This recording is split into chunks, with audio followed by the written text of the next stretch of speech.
In the year 1607, three ships crossed the vast Atlantic Ocean: the Susan Constant, the Godspeed, and the Discovery. On board were 104 brave souls, chasing dreams of gold and glory in a mysterious new world. But what awaited them was not fortune, it was hunger, disease, betrayal, and death. This is the story of Jamestown, the birth of America, and the price of survival. Part 1. The journey begins. The voyage to the New World. The year was 1606. England stood at the edge of a new age, the dawn of exploration and ambition. For decades, tales of a mysterious new world across the vast Atlantic Ocean had stirred the imaginations of kings, merchants, and adventurers alike. The Spanish had already claimed great empires in the Americas, their galleons heavy with gold and silver. The English, driven by rivalry and dreams of glory, were eager to plant their own flag on this untamed land. In the bustling port of London, ships rocked gently in the murky Thames River. Among them stood three vessels that would change history forever: the Susan Constant, the Godspeed, and the Discovery. These were not warships or grand vessels of the Royal Navy, but small merchant ships refitted for a dangerous journey into the unknown. On board, 104 men prepared to leave behind the only world they had ever known. They were not all noble adventurers. Some were gentlemen, seeking fortune and fame. Others were soldiers, craftsmen, or laborers, drawn by promises of gold and new beginnings. Among them was a man whose name would become legend: Captain John Smith, a soldier for fortune, explorer, and storyteller. His courage and defiance would one day save the struggling colony from ruin. The venture was sponsored by the Virginia Company of London, a private enterprise granted permission by King James I to establish a settlement in the New World. The king's only demand: spread the glory of England and Christianity to distant lands, and return with profit. Few of those who boarded the ships realized the peril they were walking into. The call of the unknown. It was bitterly cold on the morning of December 20th, 1606, when the ships finally set sail. Families waved farewell from the docks, their faces pale in the mist. Some shouted blessings, others whispered prayers. The sound of creaking wood, flapping sails, and the low rumbling of the river filled the air. As the ships moved downstream toward the open sea, one of the sailors, a young boy named Samuel Collier, John Smith's page, gazed at the receding shoreline. "Will we ever see England again, sir?" he asked. John Smith, staring into the horizon, replied softly, "If God wills it, lad, but beyond that water lies our destiny." The voyage was long and treacherous. Weeks turned into months. The ships battled fierce storms in the Atlantic. Many men fell ill, confined to the dark, airless holds. Food rotted, water grew foul, and tempers flared. The gentlemen argued with the sailors cursed the gentlemen. In those cramped quarters, the dream of a glorious new life began to fade. At one point, Captain Newport, commander of the fleet, had John Smith arrested for mutiny, accusing him of plotting against the leadership. Smith protested, but the captain's authority was absolute. Bound in chains, Smith spent the rest of the voyage below deck, staring at the shadows of rats crawling along the damp wooden floor. "So, this is how new worlds begin," he muttered bitterly. Landfall in the New World. After more than 4 months at sea, the weary travelers sighted land on April 26, 1607. Shouts erupted across the decks. "Land ho!" The men rushed to the rails, eyes wide with wonder. Before them lay a stretch of unspoiled coast, dense with forests and bright with sunlight.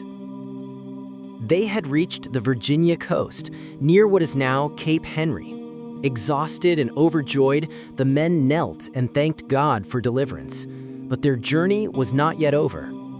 The explorers sailed inland along a wide, shimmering river, which they named the James River in honor of their king. As they ventured upstream, they found a narrow peninsula surrounded by marshy water, easy to defend, they thought, and rich with timber. Here, they decided to build their settlement. On May 14, 1607, they began to unload their supplies, hammer stakes, and raise tents. They called the place Jamestown, the first permanent English settlement in America. The air buzzed with excitement and fear. The men worked tirelessly to build a fort, 3 sides forming a triangle, each facing outward with a watchtower. Inside, they raised simple wooden huts, a storehouse, and a small chapel. Yet beneath the surface, tensions simmered. The leadership quarreled. The heat was unbearable. Mosquitoes swarmed from the marshes, spreading sickness. Food began to run low. The land of the Powhatan.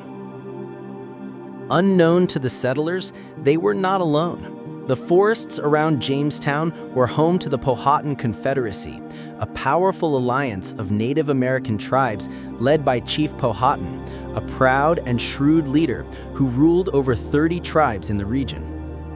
From the shadows of the trees, the Powhatan warriors watched the newcomers with suspicion. They had seen strange white men before, Spanish explorers who brought disease and death. These newcomers, however, seemed weaker, hungrier, less prepared for survival. At first, there was curiosity.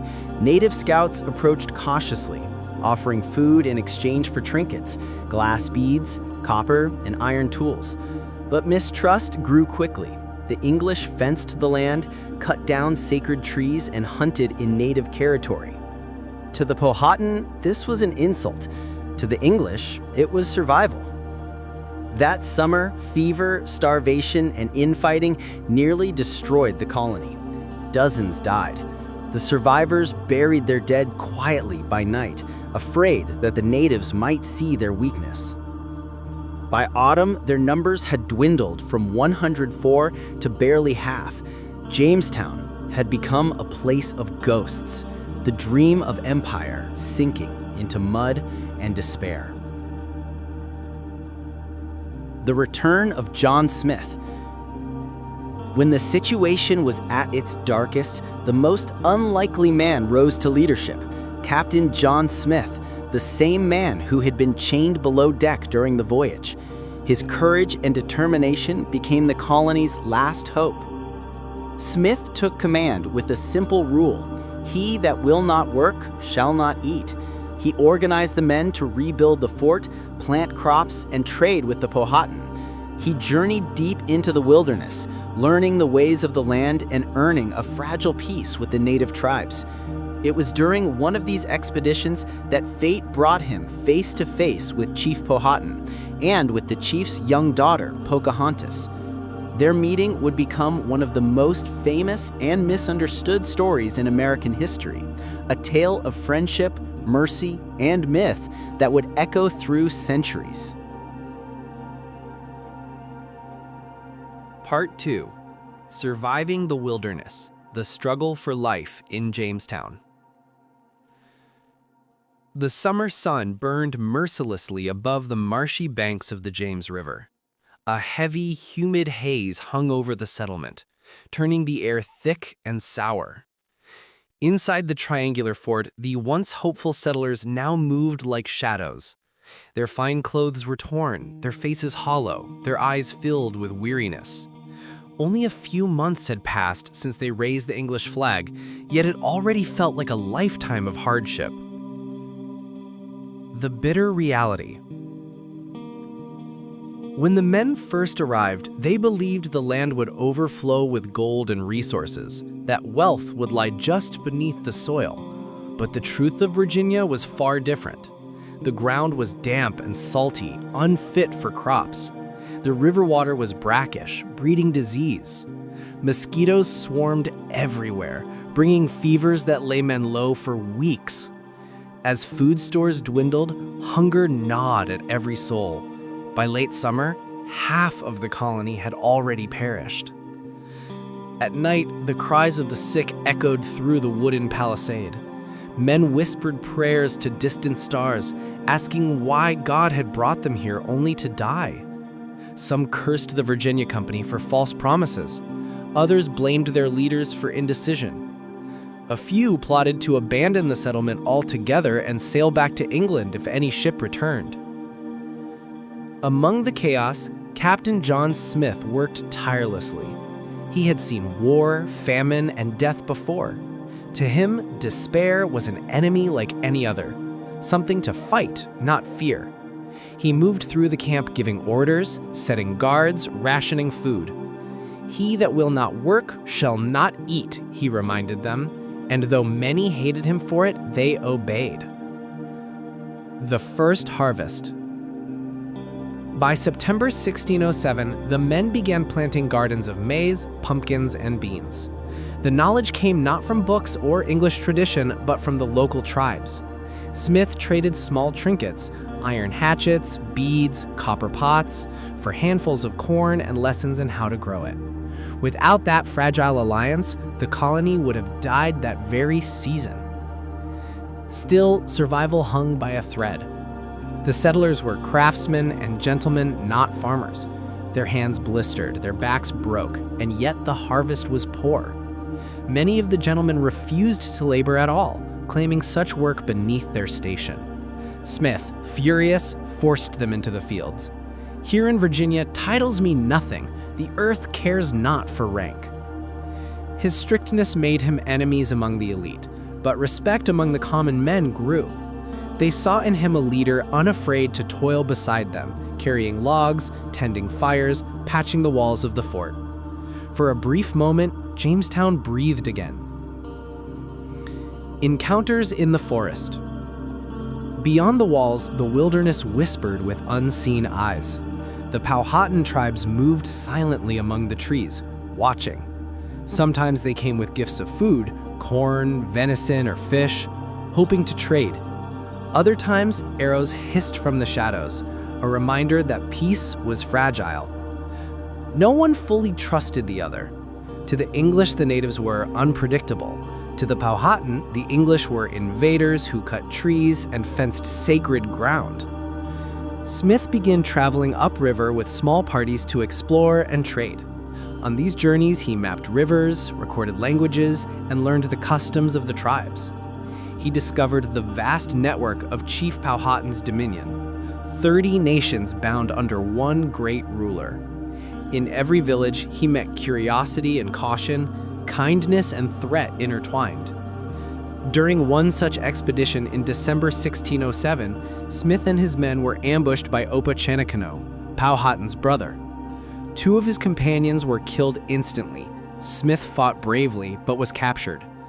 Bound and marched through the winter woods, he expected death. Instead, he was brought before Chief Powhatan himself.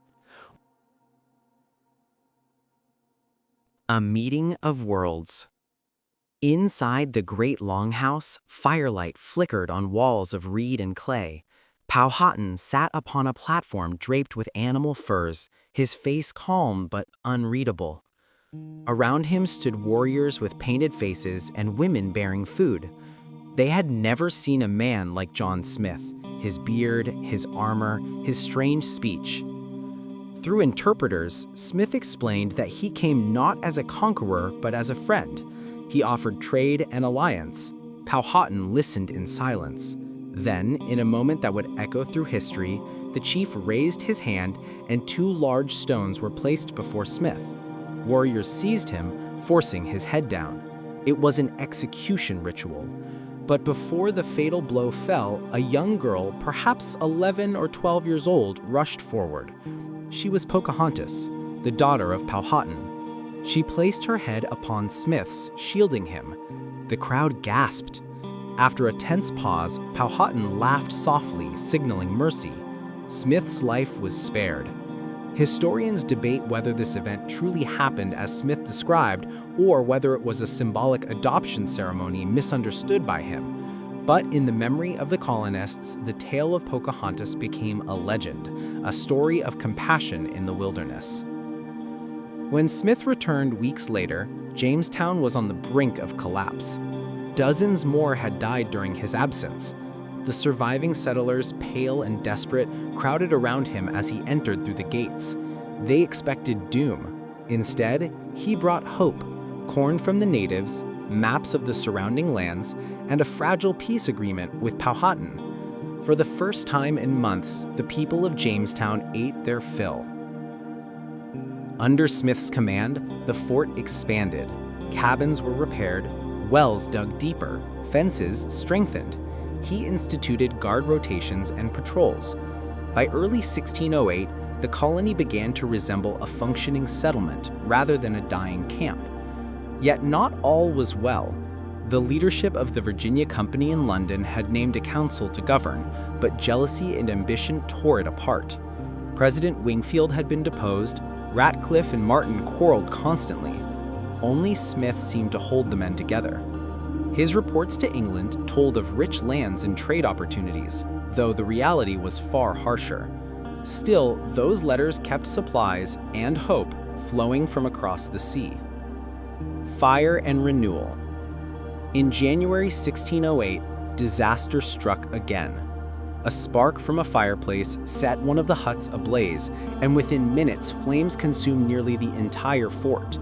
The settlers watched helplessly as their meager stores, weapons, and shelter turned to ash. Snow fell as the ruins smoldered. For days, they huddled in makeshift tents, coughing from smoke, trembling from cold. Smith refused to let despair win. He declared, "We will rebuild." And they did. When Captain Newport returned from England that spring with new settlers and supplies, he was astonished to find the colony still standing. Among the new arrivals were craftsmen, blacksmiths, carpenters, and even a few women, marking a new stage in the settlement's life. For the first time, Jamestown began to look like a permanent home. The edge of hope. By the summer of 1608, the forests rang with the sound of hammers and saws. Fields of corn swayed beyond the palisade. Trade with the Powhatan continued, though trust remained fragile. Smith worked to keep peace through diplomacy and gifts, while Powhatan sought to balance friendship and caution. Both knew that the future of their peoples now intertwined. Yet deep within the fort, another hunger grew. Not of food, but of gold. The Virginia Company demanded profit. Men dug along the riverbanks, sifting soil, dreaming of treasures like those Spain found in Mexico. They found nothing. Still, the company back in London pressed for results, unaware that the true wealth of Virginia lay not in metal, but in endurance. As the second winter approached, Jamestown still stood. Its people were scarred but alive, tempered by suffering. They had survived disease, hunger, fire, and fear. In the stillness of night, when the river reflected the pale moon, some dared to believe that perhaps, just perhaps, this place might endure. Part 3: Pocahontas and the Fragile Peace. The summer of 1608 brought a strange stillness over the Virginia wilderness. The swamps shimmered in the morning light, cicadas hummed in the reeds, and the great James River wound lazily toward the sea. Inside the palisade walls of Jamestown, life no longer hung entirely on the edge of despair. The fort stood rebuilt, smoke from new chimneys curled into the sky. The settlers had endured the chaos of disease and fire, and now they worked with renewed resolve. Yet peace, like the mist that drifted above the water each dawn, was thin, always ready to vanish with the wind. A child of two worlds. Every few weeks, the sound of soft laughter echoed through the settlement. The settlers would look up from their toil and see her, Pocahontas, the young daughter of Chief Powhatan. She came with a small group of attendants, her face bright with curiosity, her steps fearless. Barefoot and adorned with beads, she carried baskets of corn and fruit, gifts from her father to the starving English. The men adored her. To them, she seemed a spirit of the forest, innocent, playful, unafraid of the strangers who spoke a rough, foreign tongue. She often played with the younger boys, teaching them native songs or how to weave grass bracelets. Sometimes she stood beside Captain John Smith, watching him map the rivers or mend tools, asking endless questions through gestures and broken words. For Smith, Pocahontas was a bridge between two worlds. Her visit softened the tension that still flickered between the colonists and the Powhatan tribes. Through her, small gifts and messages passed, food for the English, copper or beads in return. Each exchange was a thread in a fragile fabric of trust. Yet behind this innocent friendship stood a far greater power. Her father, Chief Powhatan, the paramount ruler of more than 30 tribes. To him, the English were both potential allies and dangerous intruders. He saw the fort as a curiosity, but also as a warning. The white men brought strange tools and deadly weapons, and they did not leave. They cleared forests and built fences. The balance of his world was shifting. Powhatan's proposal. In the autumn of 1608, John Smith was invited once more to Powhatan's capital at Werowocomoco, a great village by the river. This time he was not a prisoner, but a guest, though you could never be sure which was safer. The journey through the woods was long and uneasy. Smith, accompanied by a few men, carried copper kettles, cloth, and trinkets for trade. As they entered the village, they were greeted by rhythmic drums and a feast of venison and corn cakes. Powhatan, tall and dignified, sat wrapped in a mantle of raccoon skins. Beside him stood Pocahontas, her eyes bright with welcome. Through interpreters, Powhatan spoke slowly. "Your people are few. You have no women, no food. You come for corn and give little in return. Why should I not destroy you and take your weapons for my people?" Smith bowed respectfully. "Because, great chief, your friendship brings strength to both our nations.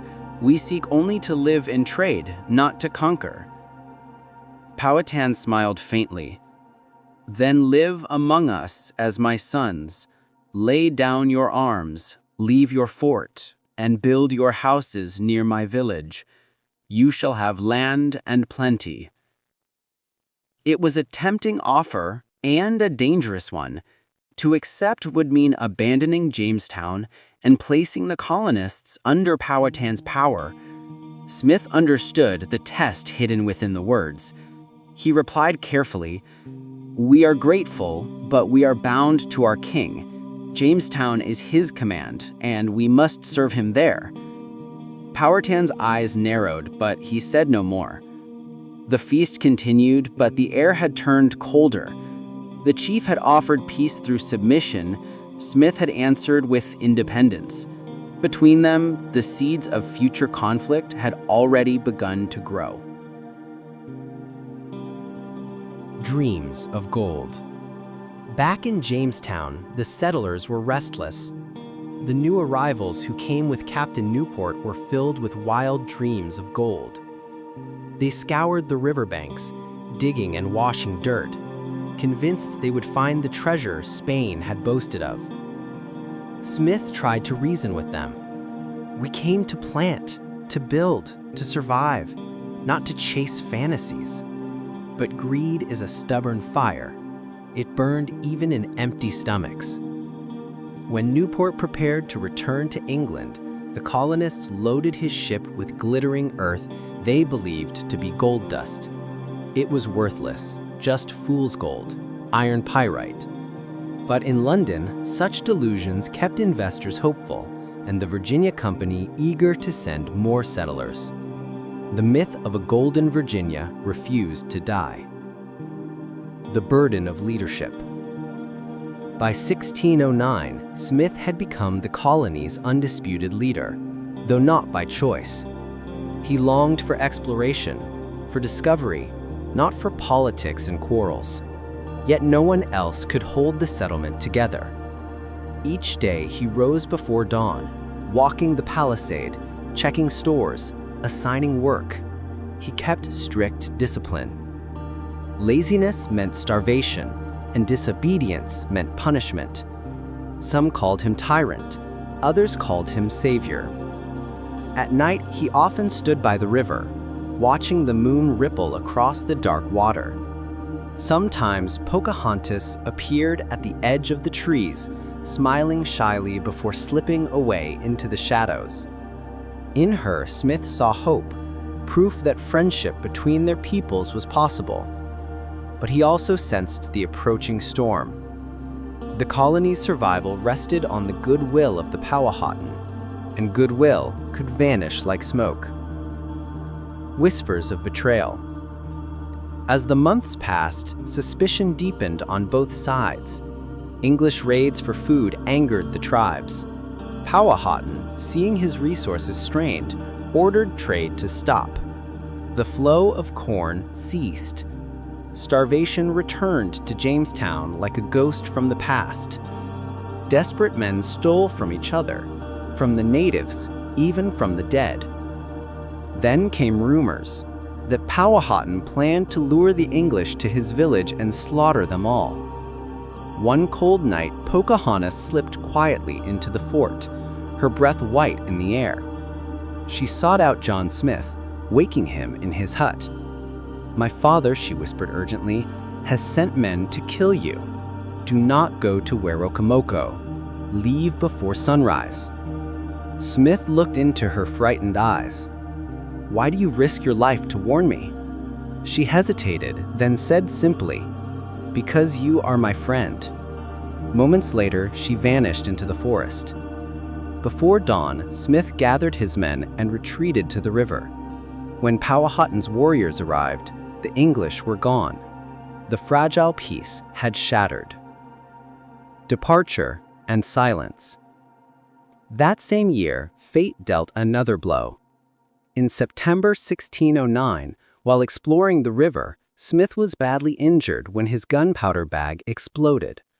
Burned and unable to lead, he returned to Jamestown half-conscious. The colony's new council decided he must go back to England for treatment. Within weeks, he was carried aboard a ship bound for home. As the sails filled with wind, Smith gazed at the receding shoreline of Virginia. Behind him, the fort stood silent, its people uncertain of the future. On the riverbank, unseen by the departing crew, a young figure watched, the same girl who had once saved his life. Pocahontas stood among the trees, tears glimmering in her eyes. She believed her friend would never return. When the ship disappeared beyond the horizon, the world of Jamestown changed forever. Without Smith's leadership, discipline crumbled. The following winter would be remembered in history as the Starving Time. Part 4. The Starving Time. Death and Desperation in Jamestown. The year was 1609, and winter crept upon Jamestown like a shadow no fire could drive away. The wind carried a bitter chill through the wooden palisades, whispering through cracks in the huts, rattling the doors of a settlement now half empty. Captain John Smith was gone, injured, shipped back to England, and with him had gone the colony's last measure of order. What remained was fear. Without Smith's discipline and diplomacy, the delicate peace with the Powhatan Confederacy collapsed completely. The tribes that had once traded corn and venison now closed their villages to the English, retreating deeper into the forests. To them, the pale settlers had become thieves and trespassers, men who took without asking and who brought death wherever they walked. By late autumn, the storehouses of Jamestown stood nearly bare. The river froze at its edges. Snow fell in thick silence, muffling even the cries of the hungry.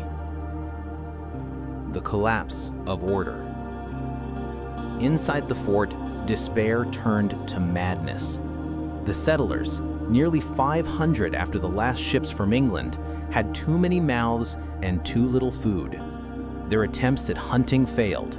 Their crops had withered in the cold, and disease swept through the weakened camp. Men huddled by dying fires, their breath rising like ghosts. A few still prayed. Most had stopped. Captain George Percy, one of the remaining leaders, wrote in his journal, "It pleased God to afflict us with such mortalities as the living were scarce able to bury the dead. Our people died of cold and famine. Some devoured the corpses of the dead." It was not a metaphor. In the depths of that terrible winter, when every root and leaf had been eaten, starvation drove men to unspeakable acts. Horses, dogs, and rats vanished first. Then came leather, shoe soles boiled into bitter broth. Then came silence, the kind born when men no longer have strength to cry. The winter of 1609 to 1610 would forever be known as the Starving Time. The siege. The Powhatans surrounded Jamestown, cutting off any chance of escape. Hidden in the trees, their warriors watched the fort day and night. Any settler who ventured out for food was swiftly killed. The forest that once offered salvation now became a prison wall. Inside, leadership splintered. President Ratcliffe had been killed months before, lured by the natives into a trap and tortured to death. Percy now commanded, though his own health failed. Each sunrise he walked among the dying, forcing himself to count. Of nearly 500 settlers, fewer than 60 would live to see spring.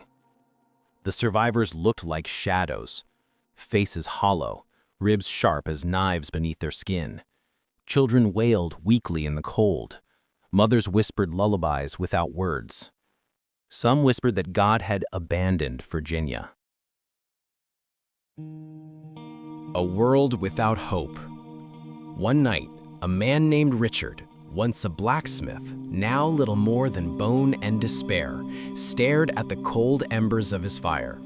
His wife lay motionless beside him. He whispered, "Forgive me," though whether to her or to heaven, none could say. Stories later told of settlers digging up graves in the frozen ground, searching for something, anything, to fill their bellies. Others vanished into the woods, preferring death by arrow to slow starvation. Those who remained clung to faith by the thinnest thread. Each dawn they rang the small church bell, though no one came to pray. Its hollow sound echoed through the fort like a plea to an empty sky. Outside, ravens circled endlessly above the river. Pocahontas and the memory of mercy. Far beyond the suffering walls, in the village of Worokomoko, Pocahontas had not forgotten the strangers she once called friends. But her father, Chief Powhatan, forbade any aid. To him, the English had broken trust and brought ruin. He believed that if left alone, the winter would finish what his warriors had begun. Still, the young girl's heart ached. Once she had run through Jamestown's muddy streets, laughing with the English children. Now she heard only whispers of their deaths. One night, she prayed to her gods for mercy, though mercy had long fled that land. She did not know that her childhood friend, John Smith, was far away across the ocean, telling tales of the New World to a disbelieving England. And she did not know that she herself would soon become a symbol of peace and of tragedy in ways neither could imagine. Deliverance. In May 1610, salvation came from the sea. Early one morning, the few survivors, gaunt, skeletal men, saw sails gleaming against the rising sun. At first, they thought it a vision, another cruel trick of hunger. But as the ships drew closer, shouts of joy rose weakly from the fort. It was Lord Delaware, the new governor, arriving from England with fresh settlers, food, and weapons. When he stepped ashore, the stench of death struck him like a wall. The once hopeful colony lay in ruins, half-burned huts, unburied corpses, men too weak to stand. Of the 500 who had welcomed autumn, only 60 remained. Governor Delaware's men wept as they handed out bread and broth. Some survivors fell to their knees, clutching the food as if it might vanish. A few could not eat at all, their bodies too far gone to bear nourishment. A colony reborn. Delaware acted swiftly. He ordered prayers of thanksgiving and declared martial law. The dead were buried, the fort repaired, and new houses built. "This colony shall not perish," he vowed. Under his strict rule, the survivors regained strength. Ships from Bermuda brought supplies and more settlers. The flag of England once again flew proudly over Jamestown's palisade. Yet the scars of that winter never healed. The memory of gnawing hunger haunted every survivor for the rest of their days. To them, Virginia was not a land of gold or glory. It was a place bought with suffering beyond words. A fragile future. Though the colony endured, the peace with the Powhatan remained broken. The forest beyond the walls still hid eyes that watched, waiting. The English rebuilt their homes, but they could not rebuild trust. The dream of coexistence had withered like the crops that winter. Still, Jamestown lived. Against all odds, it survived where others had failed. And in that survival lay the first roots of a nation yet unborn, a fragile spark that in time would ignite the story of America itself. But the years ahead would bring new conflicts, new alliances, and a tale of love and tragedy that would echo across centuries. The story of Pocahontas and her fateful bond with the English. Part 5. Pocahontas, Captive of Two Worlds. The spring of 1610 breathed life back into Jamestown. The snow melted, the river ran free again, and the once empty storehouses filled with food from England's ships. Yet, even as the colony's wounds began to heal, the land around it still carried the memory of death.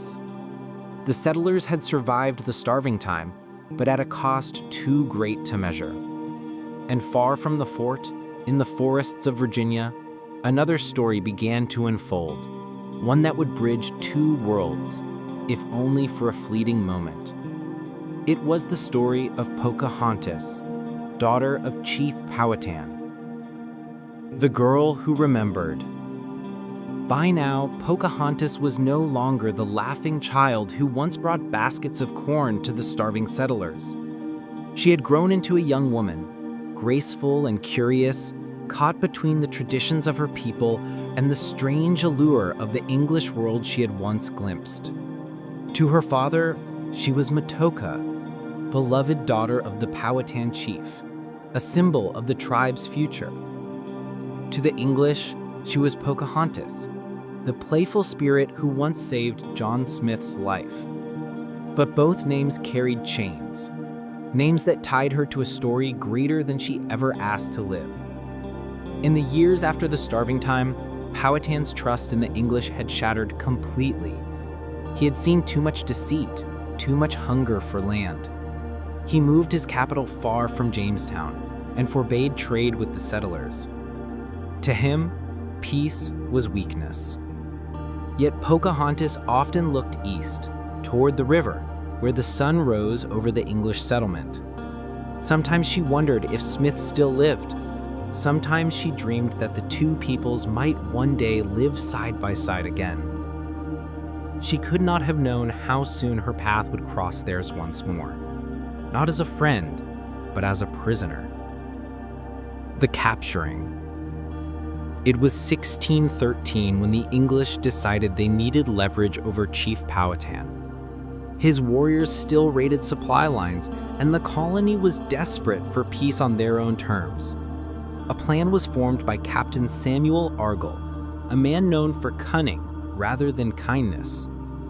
He heard that Pocahontas was staying at the village of Pottawomac, friendly to the English. Argall sailed there with a ship full of trade goods and promises. He met with the village chief, Jamestown, and made him an offer.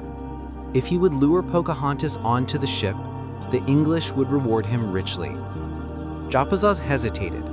He knew Powhatan's wrath would be terrible, but greed won over loyalty. That evening, he and his wife invited Pocahontas aboard Argyl's ship under the pretense of friendship. They sang, they danced, and as the night grew dark, the sails rose. Before Pocahontas realized the truth, the anchor was pulled and the shore began to drift away. Her heart broke as she watched the fires of her village fade into the distance. She had been betrayed. Argyl told her calmly, "You are our guest, Lady Pocahontas. You will remain with us until your father returns what is rightfully ours." But she knew she was not a guest. She was a hostage. A captive silence. When news of her capture reached Chief Powhatan, his rage shook the forests. But his pride held him back from surrender. He returned only a few English prisoners, refusing to yield their weapons or tools. For Pocahontas, the days of captivity were a blur of confusion and sorrow. She was taken to Henricus, a new settlement upriver from Jamestown, where she lived among the colonists. They treated her with courtesy, food, clothing, shelter, yet she was never free.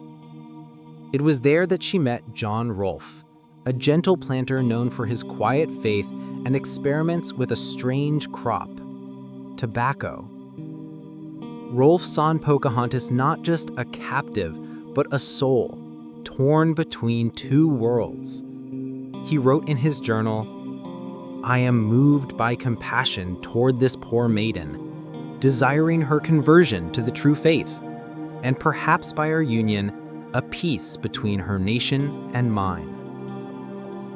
Over time, Rolfe taught her English prayers, and Pocahontas began to read from the Bible. Whether out of true belief or weary resignation, she accepted baptism, taking the name Rebecca.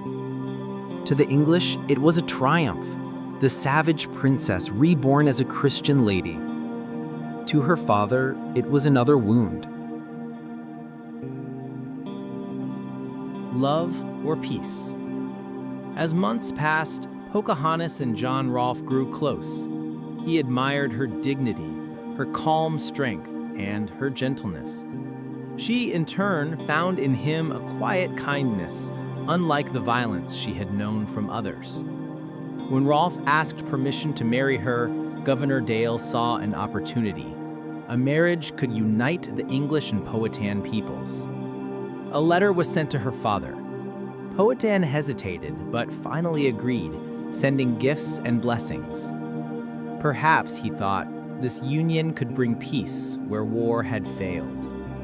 In 1614, under the budding trees of spring, Pocahontas, now Rebecca, and John Rolfe were married in a small Jamestown church. English settlers and native messengers alike attended. For one brief moment, two worlds seemed to stand together in harmony. The marriage marked the beginning of what historians later called the Peace of Pocahontas.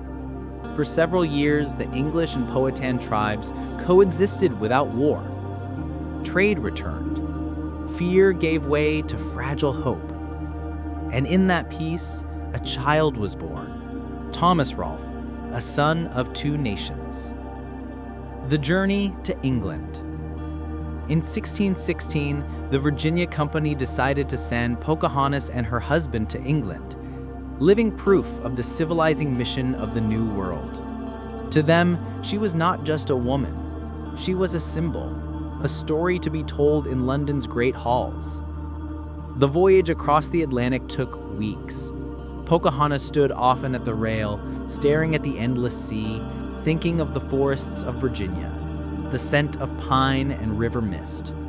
She whispered to the wind in her native tongue, words no one aboard could understand.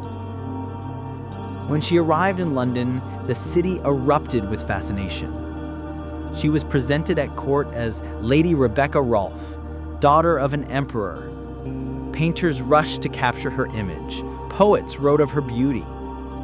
But behind her gentle smile lay a heart heavy with homesickness. The cold air of England, the strange faces, the endless ceremonies, all reminded her how far she had drifted from the world of her childhood. And then one evening, in the glittering light of a London hall, she saw a familiar face, Captain John Smith, alive. For a long moment, neither spoke. Then Pocahontas lowered her head and whispered, "You are not dead." Smith smiled faintly. "No, my lady. By God's mercy, I live." Her eyes filled with tears. "You promised us peace. You called my father friend. Yet your people have taken our lands and our hearts.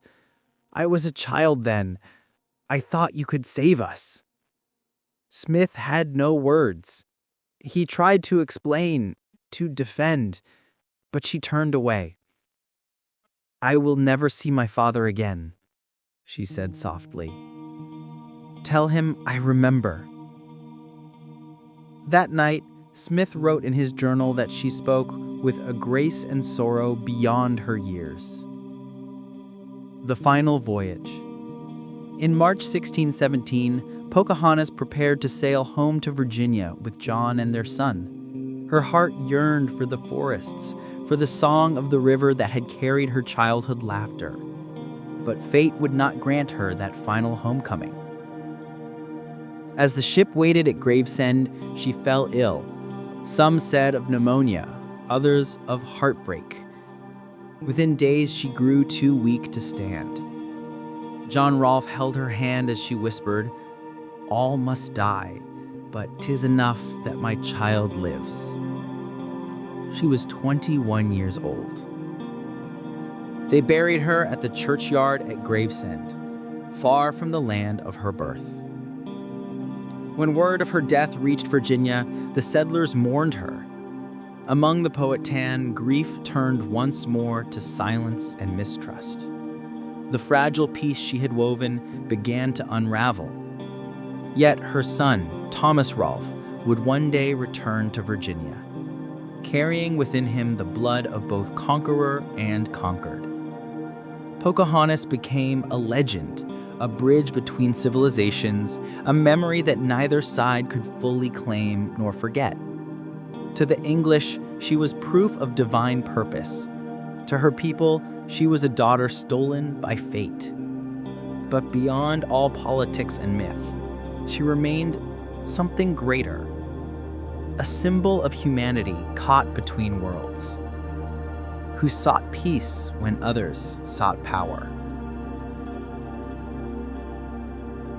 Part 6. Tobacco and Transformation. The Birth of a New Virginia. When the spring sun rose over the James River in 1617, it shone upon a colony forever changed. The scars of the starving time still lingered in the weary hearts of its survivors. Yet new faces now walked the muddy streets of Jamestown. Merchants, planters, craftsmen, and farmers, all chasing the same dream that had drawn the first settlers a decade before. But one man carried within him a vision that would transform that fragile outpost into the seed of an empire. His name was John Rolfe. The Seeds of Fortune. Rolfe had returned from England a widower, his heart heavy with loss. Pocahontas lay buried in distant soil, and their son, Thomas, remained behind to be raised among English kin. The voyage home had been silent, the sea vast, the sky indifferent. Yet as Virginia's shores appeared on the horizon, Rolfe felt something stir within him. He whispered softly to the wind, "If God wills, I will make this land live." Rolfe's obsession was a plant that would shape the destiny of America: tobacco. At the time, English smokers craved the sweet, mild variety grown in the Spanish colonies of the Caribbean. The tobacco grown in Virginia from native seeds was harsh and bitter, unsaleable in London's markets. But Rolfe had managed to obtain seeds of the prized Nicotiana tabacum from Trinidad or possibly Venezuela, a dangerous act, since Spain guarded the plant as tightly as gold. In 1612, he had planted those first seeds in the sandy soil near Jamestown. Now, 5 years later, his experiment bore fruit. The crop thrived under Virginia's hot sun. The leaves grew large, rich, and fragrant. When dried and cured, they released a scent unlike anything England had known. Rolfe shipped his first barrels of tobacco to London. The merchants there were astonished. The Virginia leaf sold for high prices, and suddenly, the failing colony discovered its lifeline: a golden weed. By 1618, Jamestown was no longer a desperate fort, but a bustling port. Tobacco fields stretched along the riverbanks as far as the eye could see, waves of green that shimmered in the summer heat. Farmers who once starved now dreamed of fortune. The golden weed, as they called it, became both blessing and curse. With every harvest, ships sailed to England heavy with tobacco and returned filled with tools, weapons, and more settlers. The Virginia Company rejoiced. At last, their investment promised profit.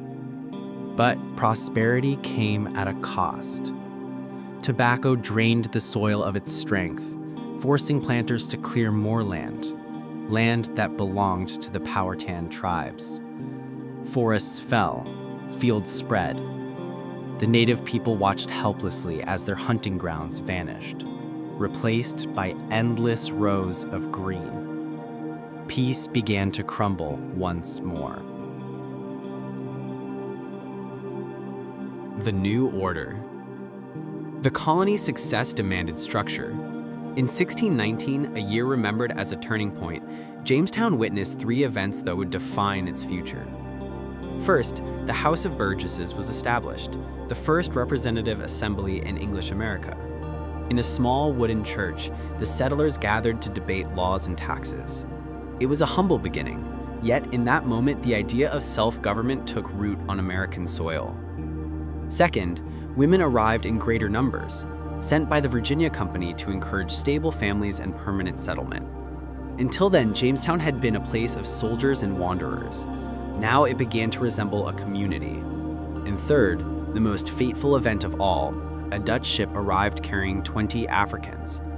They were traded to the settlers in exchange for provisions. Their status was uncertain. Some became indentured servants, others were enslaved. But their arrival marked the beginning of a dark chapter that would shadow the New World for centuries: the birth of African slavery in English America. Thus, in 1 year, the seeds of freedom and bondage were planted side by side. The price of growth. The Powhatan Confederacy watched these changes with growing alarm. Chief Powhatan himself had died around 1618, and his brother Opechancanough, a fierce and cunning warrior, now led the tribes. Opechancanough had once shown restraint. He had seen the English bring gifts, tools, and new ways, but now he saw their greed devour the land. The forests were gone, the rivers polluted, the deer driven away. He warned his people, they will not stop until all is theirs. The English, meanwhile, saw the natives as obstacles to be removed or subdued. Governor Sir Thomas Dale and later Sir George Yeardley enforced strict laws, demanding loyalty, labor, and obedience. Those who defied were flogged or hanged. Jamestown prospered outwardly, yet beneath its growing wealth lay the roots of coming violence. The tobacco aristocracy. By the early 2020s, tobacco ruled everything. Even the streets of Jamestown were filled with its sweet, pungent scent. Planters built grand houses along the river, their fields tended by indentured servants, poor Englishmen who sold years of labor for passage to Virginia. Men spoke of wealth, not survival. Ships came monthly from London, and for the first time Virginia seemed less a fragile dream and more a nation in the making. John Rolfe, older now, walked the edge of his fields and wondered what he had unleashed. He had given the colony life, but also greed. He often thought of Pocahontas and the harmony she had hoped for. Now he saw her people vanishing, pushed farther into the wilderness each season. He wrote to a friend in London, "This plant hath given breath to Virginia, yet I fear it draws the life from the land itself, and from the souls of men who seek only gold in leaf and not in grace." Not long after, Rolfe fell ill and died around 2062. His body rests somewhere in the soil he helped transform. Storm on the horizon. Even as Virginia thrived, a storm gathered beyond its borders. The Powhatan tribes led by Opechancanough prepared a final strike to reclaim their homeland. In secret, warriors moved through the forests, sharpening arrows, crafting war clubs, and whispering of vengeance. The English believed peace still held. They traded with the natives, worked beside them in fields, even shared bread at their tables. But the forest remembers, and on a spring morning in 1622, the blood of settlers would flow again across the riverbanks, and Jamestown would face its greatest test since the starving time.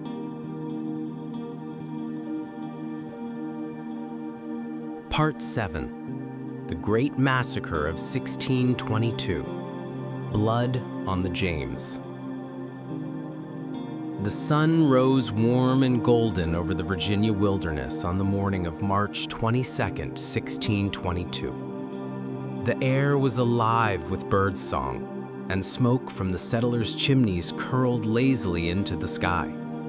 To the people of Jamestown and its outlying plantations, it seemed a day like any other, calm, peaceful, full of promise.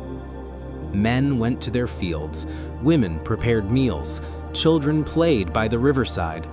Some traded cheerfully with Powhatan villagers, laughing, unguarded. For years now, the peace forged by the marriage of Pocahontas and John Rolfe had lulled the English into a fragile sense of safety. But deep in the forest, the Powhatan Confederacy moved like a shadow reborn. And this day of peace would soon become a day of horror. The Plan of Opechancanough.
Jamestown's narrow escape. But not all were caught unaware. In Jamestown itself, a young native boy named Chenko betrayed the plot. He had been baptized, living among the English, and the night before the attack, his brother, a Powhatan warrior, had warned him to kill his English master at dawn. Instead, Chenko ran to his master's bedside and whispered, "You must not go out today. They mean to kill all our people." The alarm spread through Jamestown just in time. Armed men rushed to the walls and the settlers barred their gates. When the warriors arrived, they found muskets ready. The fort held. That small act of courage saved the heart of the colony. A colony in ashes. By sunset, more than 347 settlers, nearly one-third of Virginia's English population, lay dead. Farms were burned, livestock slaughtered, and smoke rose from the riverbanks like a funeral shroud. Those who survived fled to the safety of Jamestown and a handful of fortified outposts. Governor Sir Francis Wyatt wrote in horror, "We have been butchered as lambs in the shambles. They spared neither man nor child, but laid waste all that we had wrought with our hands these years." The Virginia Company in London, upon hearing the news months later, called it the most bloody massacre since the world began. But for the Powhatan, it was vengeance, justice for the land stolen, the people enslaved, and the promises broken. Retribution. Grief quickly turned to fury. The English, once near defeat, now rallied with a vengeance fiercer than before. Governor Wyatt and his council declared holy war against the Powhatan. Villages were burned, crops destroyed, and warriors hunted relentlessly. The English poisoned food sent as gifts, ambushed fishing parties, and turned the rivers red with blood. For every Englishman slain, 10 Powhatan were killed. The forests of Virginia became a graveyard of two nations. Opechancano's great plan, to drive the English into the sea, had failed. Instead, it bound them to the land more fiercely than ever. The colonists rebuilt, fortified, and expanded once more. Jamestown survived, but the dream of peace, the dream Pocahontas once carried, was gone forever. A dying empire. By the next decade, the Powhatan Confederacy began to crumble. Starved, hunted, and weakened by disease, their numbers fell sharply. The once great villages of the tideway lay abandoned, swallowed by vines and silence. Opechancano, old and nearly blind, still refused to surrender. He led one last uprising in 1644, killing hundreds of settlers before being captured. He was taken to Jamestown, where an English soldier, defying orders, shot him in the back. With his death, the Powhatan resistance ended. The English now ruled Virginia completely.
Part 8.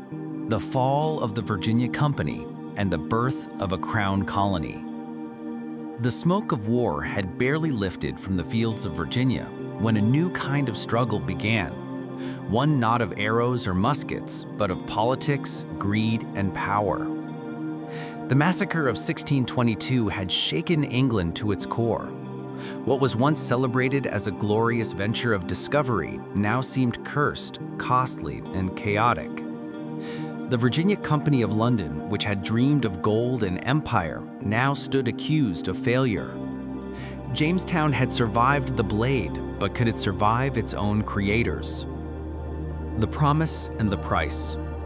When the Virginia Company was founded in 1606, its charter had promised wealth and Christian civilization. England's merchants poured fortunes into the dream. The investors, called adventurers, imagined a paradise of gold, silk, and sugar. But reality had been far crueler: famine, disease, and death. Out of the first 10,000 souls sent to Virginia, more than 8,000 were gone by 1624. The massacre of 1622 had been the final blow. The company's leaders in London blamed the colonists for their recklessness, while the settlers accused the company of neglect. Reports of mismanagement, corruption, and cruelty began to reach the king's court. King James I, who had once blessed the venture, now saw it as a stain on his reign, and he decided to end it. The King's Inquiry. In 1623, His Majesty ordered a royal commission to investigate the Virginia Company. Inspectors gathered testimony from settlers, survivors, and captains. They heard tales of men starved for lack of supplies, while company officials in London grew rich from false ledgers. One letter from a colonist read, "We came for God and England, but our masters sent us to serve their own bellies. We are traded like beasts, our sweat turned to their coin." The evidence was damning. In May 1624, King James revoked the company's charter by royal decree. The Virginia Company of London, once the proud engine of England's expansion, was dissolved. Its ships, lands, and profits passed directly into the hands of the Crown. Virginia was no longer a corporate experiment. It was now the first royal colony of England. The end of an era. The company's collapse sent shockwaves across London. Investors lost fortunes. The great dreamers of empire fell into disgrace. But in Jamestown, the settlers barely paused. They had long stopped caring about the company's squabbles. Their loyalty was to the land itself, to the crops, the rivers, and the graves of those who had built the colony with blood and toil. When the King's seal arrived, naming Virginia a royal colony, Governor Sir Francis Wyatt simply read the decree aloud beneath the fort's old flag. The people cheered not for the king, but for survival. They were no longer servants of merchants in London. They were subjects of the crown, yes, but they had begun to think of themselves as something else: Virginians. The birth of order. Under royal control, new laws brought structure to the once chaotic settlement. The king appointed governors directly, ensuring loyalty and stability. Roads were built, forts expanded, and trade regulated. The House of Burgesses, created in 1619, was allowed to remain, a remarkable concession. Though they ruled in the name of the king, the colonists had now tasted self-government. The seeds of a future republic were buried in the soil of monarchy. With peace restored and tobacco thriving, Virginia entered a new age of prosperity. By the late 1620s, its population had nearly doubled. New towns appeared: Henrico, Kecoton, soon to be called Elizabeth City, and a string of plantations lining the James River. Jamestown, once a desperate wooden outpost, now stood as the beating heart of an expanding English dominion. Life in the New Virginia. Yet, beneath the calm surface, new divisions began to grow. The colony's wealth flowed into the hands of a few, the great planters who owned vast tracts of land and dozens of indentured servants. Poorer settlers, having served their terms of labor, found no fertile land left to claim. They pushed westward, into the forests beyond the rivers, where the Powhatan tribes still held ground. Thus began a slow, grinding frontier war that would never truly end. At the same time, the first African laborers, once few and uncertain in status, began to be treated as lifelong slaves. By the 1630s, the idea of chattel slavery had taken root, its chains growing silently alongside the colony's tobacco wealth. What began as a promise of freedom had already begun to bind itself to bondage. The shadow of London. Even as Virginia prospered, its settlers felt the weight of distant rule. Every law required approval from across the ocean. Every shipment was taxed by English merchants. Many began to grumble that the king's men cared little for the realities of the New World. A planter named Nathaniel Carter wrote in frustration, "We labor under heaven's sun, and they in London take the harvest. We till the soil, they take the gold." Though still loyal subjects, the colonists were beginning to think, quietly, dangerously, that perhaps they deserved to govern themselves entirely. It was a thought that would grow louder with each generation. The spirit of endurance. Through flood and famine, fire and war, Jamestown endured. Its wooden streets echoed with laughter and sorrow alike. Its church bells rang for weddings and funerals, for victories and defeats. It had seen kings rise and fall, tribes vanish, and oceans crossed. But above all, it had survived, not by the will of any company or monarch, but by the stubborn faith of the human spirit. To the English crown, Virginia was now a profitable province. To history, it had become something far greater, the birthplace of the American idea that from struggle, liberty might one day grow. Part 9. Fire and Rebellion. Jamestown in Flames. 1676. The calm before the storm. By the 1670s, more than half a century had passed since the first settlers stepped ashore at Jamestown. The colony had grown beyond imagination. Tobacco fields stretched for miles. Ships sailed regularly from England, and the once wooden outpost had become a small town of brick, stone, and faith. But beneath that calm surface, Virginia was divided, rich against poor, free against enslaved, frontier against coast. The grand planters lived in fine houses along the James River, their wealth built on the backs of indentured servants and African slaves.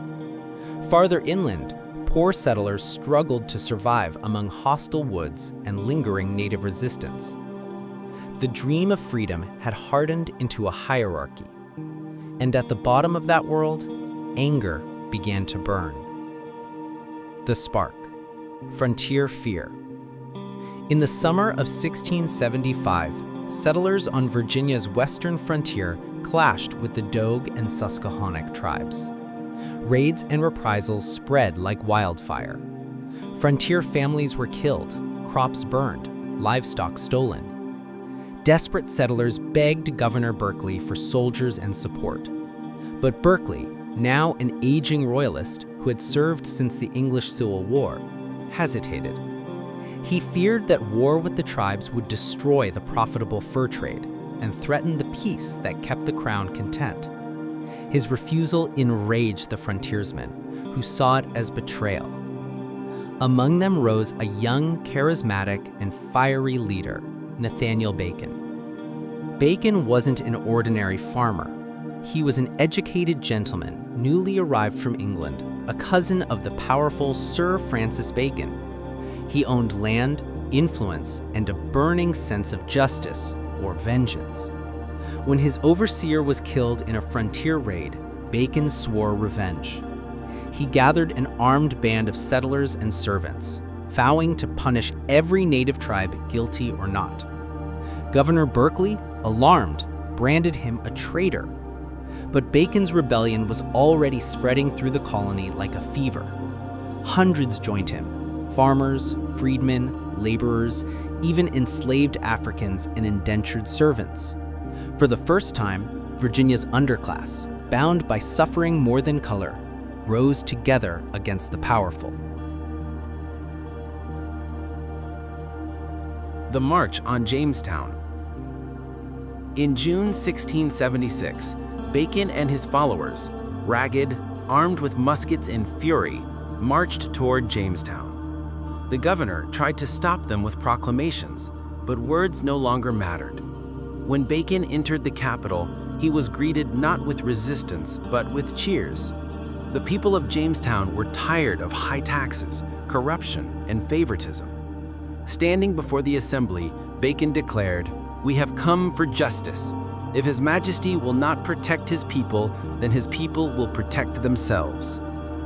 Under pressure, Berkeley briefly pardoned him, then, fearing Bacon's growing power, declared him a rebel again. Virginia was at war with itself. The burning of Jamestown. On a hot October night in 1676, Bacon's forces returned to Jamestown. The air was thick with smoke and fury. Bacon, fevered and ill but unbroken, ordered the evacuation of civilians. Then, as torches were lit, he gave the order that would sear itself into American memory: let it burn. Flames roared through the streets, devouring homes, storehouses, and the old church. The State House, where Berkeley had once ruled, collapsed in a storm of fire and ash. By dawn, Jamestown, the first English capital in America, was a smoldering ruin. The rebellion had consumed its birthplace. But rebellion, like fire, burns out. Bacon, weakened by dysentery, died suddenly only weeks later, hiding in the swamps of Virginia. Leaderless, his army crumbled. Governor Berkeley returned with royal troops and exacted brutal vengeance, hanging over 20 rebels and confiscating their lands. King Charles II, upon hearing of Berkeley's cruelty, reportedly said, "That old fool has hanged more men for that rebellion than I did for the death of my father." The crown recalled Berkeley to England, where he died shortly after, a broken man haunted by the colony he could not control. Ashes and lessons. Jamestown lay in ruins.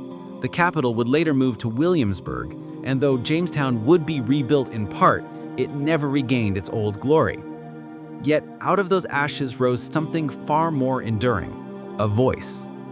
The rebellion had revealed that common settlers, even the poor, the indentured, the enslaved, could unite against injustice. It showed the planters and the crown that people, when pushed too far, could defy authority itself. In the decades that followed, Virginia's elite worked to divide that unity by race, creating a system of permanent slavery to keep the poor white and black populations apart. It was a deliberate effort to prevent another Bacon's Rebellion. Thus, from fire and fear, the social structure of the American South was born. The legacy of the Flames. Though Bacon's rebellion failed, its echoes would carry through the next century. The idea that people had a right, even a duty, to resist tyranny would resurface in 1776, when Virginians again defied their king. Thomas Jefferson, born less than 100 years later, would study Bacon's story and write his own words of defiance. When a long train of abuses evidences a design to reduce them under absolute despotism, it is their right, it is their duty to throw off such government. Jamestown's ashes had fertilized the roots of revolution. The colony that once bowed to a distant crown was slowly, painfully, learning to stand on its own. Part 10. Legacy of Jamestown. The dawn of a new nation. The embers of a lost town. By the dawn of the 18th century, Jamestown was a shadow of its former self. The fires of Bacon's rebellion had reduced it to ruins, and the mosquitoes of the James River made it almost unlivable. The capital had already moved to Williamsburg in 1699, leaving the old site to the tides and the trees. But Jamestown did not die, not truly. Its spirit lived on in every plantation, every courthouse, every echo of English speech across the Virginia countryside. Here, on this small strip of riverbank, the English had planted something far more powerful than tobacco or trade. They had planted an idea that ordinary people across the sea and far from kings could build a world of their own. A colony transformed. The 1700s brought prosperity to Virginia.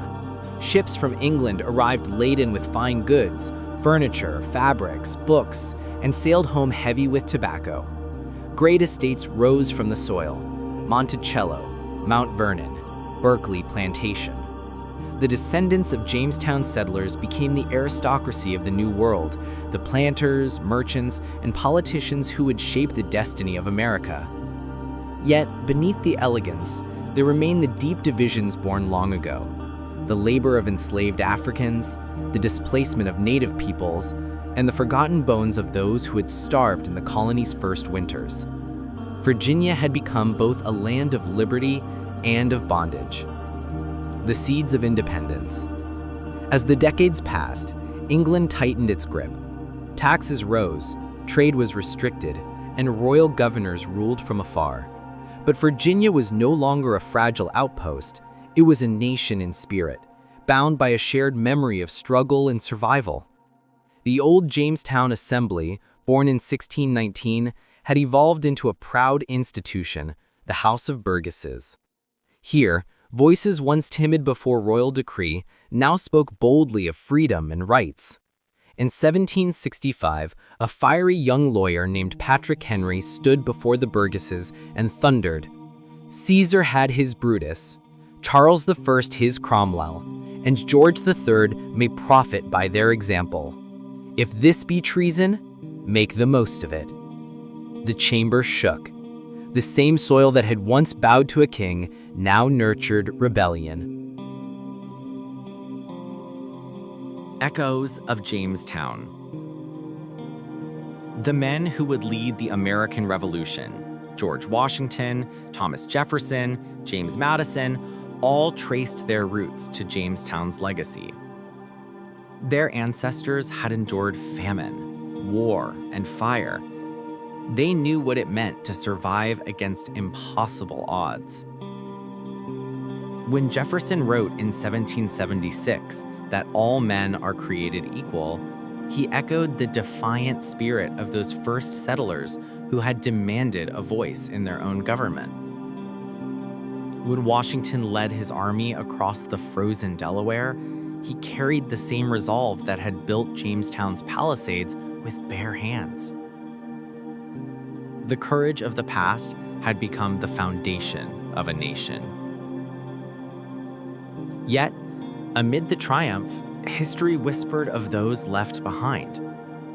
The Powhatan Confederacy, once rulers of the Tidewater, had vanished into history's silence. Their lands seized, their people scattered. The African slaves, brought unwillingly to Virginia's shores, now toiled in chains that would endure for centuries. And the indentured servants, whose sweat carved the colony's survival, had faded into anonymity. They too were part of Jamestown's story. They were its builders, the unremembered hands that laid the first bricks of America. Without them, no revolution, no constitution, no United States would ever have risen. The return of the past. Centuries later, in the quiet of the 19th century, archaeologists and historians would rediscover the lost town. They found fragments of pottery, a rusted sword, the outline of a church, and the graves of those who had come seeking paradise and found struggle instead. One of them wrote in awe, Here lie the beginnings of a people who dared to dream that they could rule themselves. Today, the wind still whispers through the reeds of the James River, where the first flag of England once fluttered. The ruins of Jamestown stand as a silent monument to courage, ambition, and contradiction. The true legacy. Jamestown's story is not just the story of a colony. It is the story of humanity's relentless pursuit of hope. It began with greed and ended with ideals. It was shaped by hunger, tempered by rebellion, and redeemed by vision. In its rise and fall lies the DNA of America itself, a nation born from dreams, mistakes, and the unyielding belief that something better could be built from nothing. The settlers of 1607 could never have imagined what their fragile fort would become, a nation stretching from ocean to ocean, where their descendants would one day debate liberty, equality, and justice for all. From the ashes of Jamestown rose the flames of Independence Hall. From its failures emerged America's promise, imperfect, yet eternal. Epilogue. The river remembers. As the sun sets over the James River, its waters still reflect the ghosts of masts and sails. Somewhere in that twilight lies the echo of a prayer from 4 centuries ago, a voice whispering through time. We came for God and England. We stayed for the promise of a new world. Jamestown may be gone, but its spirit flows in every American river, every dream of freedom, and every struggle for a better tomorrow.